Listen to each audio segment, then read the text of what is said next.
नमस्कार, भोला एस्ट्रो में आपका स्वागत है। सावन का महीना और विशेषकर तीज जो हर महिलाओं के लिए विशेष होती है। उस दिन सभी महिलाएं बड़ी धूमधाम के साथ यह पर्व मनाती हैं। हरियाली तीज जो सावन माह के शुक्ल पक्ष की तृतीया को मनाई जाती है। यह 22 जुलाई शाम 7:23 से आरंभ होकर 23 जुलाई शाम 5:04 तक रहने वाली है। मान्यता है उस दिन सभी सुहागन महिलाएं अपने पति की लंबी आयु के लिए व्रत करती हैं। साथ ही कुंवारी कन्याएं भी अच्छे वर की कामना के लिए व्रत करती हैं। यह सौभाग्य को बढ़ाने वाला व्रत है। उस दिन सभी महिलाएं हरी चूड़ी, हरी साड़ियां पहनकर यह व्रत करती हैं। साथ ही यह दिन शिव और महागौरी के मिलन के दिन के रूप में मनाया भी जाता है। अब यह व्रत क्यों किया जाता है? हिमालय पर्वत राज की पुत्री यानी महागौरी पार्वती ने 108 वर्षों तक महादेव को पति के रूप में पाने के लिए प्रयत्न करती रही। उन्होंने 108वें वर्ष में एक शिवलिंग बनाकर घोर तप कर उन्होंने व्रत धारण करा। फल फूल निराहार रहकर उन्होंने तपस्या करी और साथ ही महादेव ने प्रसन्न होकर माता को दर्शन दिए। और साथ ही शिवजी जी ने महादेव ने महागौरी को कहा कि जो कोई भी इस दिन इस व्रत को धारण करेगा उनकी सभी मनोकामनाएं पूर्ण होंगी। और साथ ही वो दिन गौरी माता के मिलन का दिन, शिव गौरी के मिलन के दिन के रूप में इनकी पूजा होती है।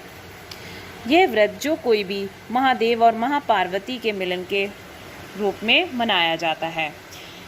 और साथ ही यह व्रत जो भी महिलाएं करें उन्हें यह व्रत हमेशा करना चाहिए। किसी कारणवश अगर बीच में छूट भी जाए तो वह उद्यापन करना अवश्य होता है। साथ ही अब मैं आपसे बताना चाहूँगी व्रत कैसे करना है।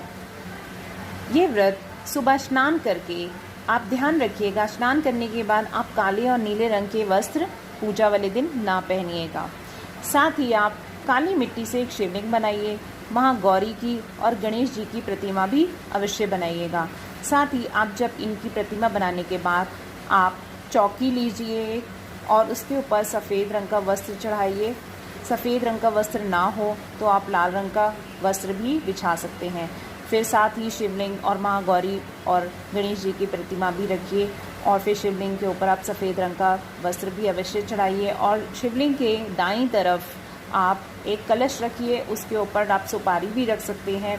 और साथ ही आप धूप दीप करिए। और व्रत रखने से पहले आप पूजा आरंभ करने से पहले एक बार आप व्रत का संकल्प अवश्य लीजिए। तब आप धीरे धीरे रोली मोली का तिलक लगाइए।